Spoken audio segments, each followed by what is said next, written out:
زیادہ تر یہی لوگوں نے لکھا ہے کہ آپ اپنے کریا کی وجہ سے شبلی کہلائے۔ حضرت امام مالک کی جورسپروڈنس جو ہے اس کے فالوور ہیں، یعنی مال کی فقہ کو فالو کرتے ہیں۔ ابتدائی حالات جو ہیں، اب پتہ چلے کہ یہ تصوف کی طرف کس طرح آ گئے۔ تو آپ کے والد گرامی یونس جو ہیں وہ خلیفہ مقتدر باللہ کے صدر دربان تھے۔ طبقات صوفیہ میں ہے کہ آپ کے آباء و اجداد خراسان سے آئے، اور ایک جگہ ہے کہ اسر وشنا کے رہنے والے تھے۔ تو ابو بکر شبلی رحمۃ اللہ علیہ جو ہے وہ شروع سے نہامند کے حاکم تھے، یہ علاقے کا نام ہے۔ تو ایک روز خلیفہ نے کیا کیا کہ سب امراء کو بلایا، جو علاقے کے حاکم تھے ان کو بلایا، بادشاہ کے خلیفہ کے دربار میں پہنچے۔ تو آپ کو معلوم ہے کہ جب خلیفہ کے دربار میں آتے ہیں امراء کو بلایا جاتا ہے، ان کو خلعتوں سے نوازا جاتا ہے، پوشاک دی سب کو، ایک سب کو پوشاک جیسا رتبہ ہوتا ہے ویسے عطا کی جاتی۔ جعفر بن یونس حاکم نہامند یعنی ابو بکر شبلی رحمۃ اللہ علیہ، ان کو بھی خلعت دی گئی۔ اب جب دربار برخاست ہوا اور سب جانے لگے امراء، تو آپ جب دربار سے باہر نکلے تو آپ کو چھینک آ گئی۔ چھینک جب آتا ہے تو آدمی، چھینک آنے کے بعد آدمی کی کوشش یہ ہوتی ہے کہ اس کو چھینک کو دبایا جائے، کیونکہ یہ جو چھینک ہے یہ 100 مائل پر آور کی رفتار سے نکلتی ہے، 100 مائلز پر آور کی رفتار، اور اگر یہ چھینک نہ آئے تو یا یہ اوپر خراب کر دے گی یا نیچے خراب کر دے گی۔ تو اللہ تعالیٰ کی بڑی نعمت ہوتی ہے، بڑا احسان ہے یہ جو چھینک کا آنا ہے۔ تو اس لیے جب چھینک آتی ہے تو ہم اس پہ الحمدللہ کہتے ہیں، اور جو سننے والا ہے وہ یرحمک اللہ کہتا ہے۔ لیکن یہ بات یاد رکھیے گا، اگر آپ نے الحمدللہ نہیں کہا تو پھر وہ سننے والا یرحمک اللہ نہیں کہے گا۔ اس کے لیے حکم ہے کہ تو یرحمک اللہ مت کہے، کیونکہ اس نے الحمدللہ نہیں کہا۔ امریکہ کے اندر بھی میں نے اکثر دیکھا ہے جب کوئی چھینکتا ہے تو انگریز اس کو کہتے ہیں bless you, bless you, bless you بولتے ہیں۔ ہمارے یہاں الحمدللہ پہلے یہ کہتا ہے اور پھر دوسرا آدمی یرحمک اللہ کہتا ہے۔ اور حضور صلی اللہ علیہ وآلہ وسلم کسی کپڑے میں چھپا لیتے تھے منہ کو، یہ بات یاد رکھیے۔ تو جو ہی جعفر بن یونس المعروف حضرت ابوبکر شبلی رحمۃ اللہ علیہ نکل رہے ہیں تو ایک دم سے آستین کو یوں آگے کر لیا۔ آستین کو جب آگے کیا تو ایک حاسد نے جا کے دربار میں خلیفہ کو شکایت لگا دی کہ آپ نے کس آدمی کو خلعت سے نوازا ہے، کہ اس نے تو آپ کی خلعت کی توہین کر دی ہے۔ اس نے کیا کیا ہے؟ اس نے اس آستین کے ساتھ ناک کو پوچھا ہے۔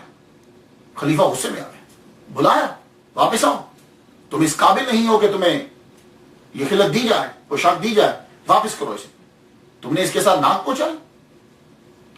آپ واپس آئے، آپ نے استعفیٰ بھی دے دیا۔ بس یہ بات جو ہے یہ کلک کر گئی، ورنہ آپ بڑے امیر خاندان سے تعلق رکھتے ہیں، باپ بھی گورنمنٹ میں ہے، خود بھی گورنمنٹ میں ہے، تو یہ بات کلک کر گئی، اور اسی بات نے آپ کو تصوف کی طرف موڑ دیا۔ وہ ذہن میں کیا آیا؟ کہنے لگے ایک خلیفہ نے مجھے خلعت دی، میں نے اس کا استعمال صحیح نہیں کیا تو وہ ناراض ہو گیا۔ تو وہ ساری کائنات کا مالک جو بادشاہوں کا بادشاہ ہے، اس نے ہمیں یہ جسم دیا ہے، اس نے ہمیں روح دی ہے، اس نے ہمیں یہ سب چیزیں دی ہیں، تو ہم کہاں صحیح استعمال کر رہے ہیں؟ تو اس کا ہم پر غضب کتنا ہوگا اگر ہم نے اس کا صحیح استعمال نہ کیا۔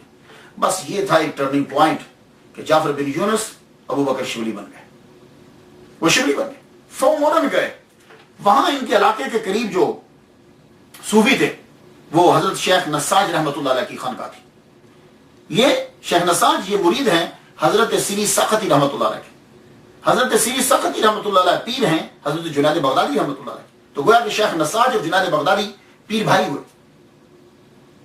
وہاں جب پہنچے تو یہ حضرت پیر شیخ نساج رحمۃ اللہ علیہ افریقن تھے، کالا ان کا رنگ تھا، حج کرنے کے لیے جا رہے ہیں، بوسیدہ کپڑے پہنے ہوئے۔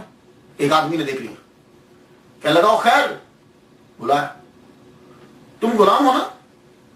اب یہ اس وقت پتہ نہیں کس کیفیت میں تھے، وہ پوچھ رہا تم غلام ہو، یعنی جیسے اصلی غلام جو ہوتے ہیں، تو آپ کہہ رہے ہاں میں غلام ہوں، یعنی اللہ کا، اپنے مالک کا غلام ہوں میں۔ تم بھاگے ہو اپنے آقا سے؟ کہا ہاں میں بھاگا ہوا ہوں۔ دونوں گفتگو ایک ہے لیکن دونوں میں سمجھنے میں اور معنی میں فرق ہے۔ تم اپنے مالک سے بھاگے ہو؟ ہاں اپنے مالک سے بھاگا ہوا ہوں میں تمہیں تمہارے آقا کے پاس لے چلتا ہوں۔ کہنے لگے ہاں، بڑے عرصے سے آرزو تھی کہ مجھے کوئی میرے آقا کے قریب کر دے. کہ چلو پھر وہ ان کو پکڑ کے گھر لے گیا. گھر لے جا کر لگا یہاں رہو میرے پاس, یہ کام کرو, یہ تم کپڑا بننا میں تجھے سکھا دیتا ہوں, تم کپڑا بنا کرو. تو اس کے بعد نساج آپ کا نام مشہور ہو گیا کپڑا بننے. آپ نے اپنا نام نہیں چینج کیا, اصل نام آپ کا تھا ابو الحسن محمد بن اسماعیل, لیکن مشہور ہوئے خیر نساج. کیا لگے ایک مسلمان نے میرا نام رکھا تھا خیر, تو بس میں اب نام چینج نہیں کرنا چاہتا. لیکن آپ تقوی میں اتنے بڑے ہوئے تھے, زہد میں, عبادت میں اتنے بڑے ہوئے تھے کہ اس کو معلوم ہو گیا کہ مجھ سے بہت بڑی غلطی ہوگی. اس نے پھر ان کو چھوڑ دیا. تو یہ ہے خیر نساج رحمت اللہ علیہ.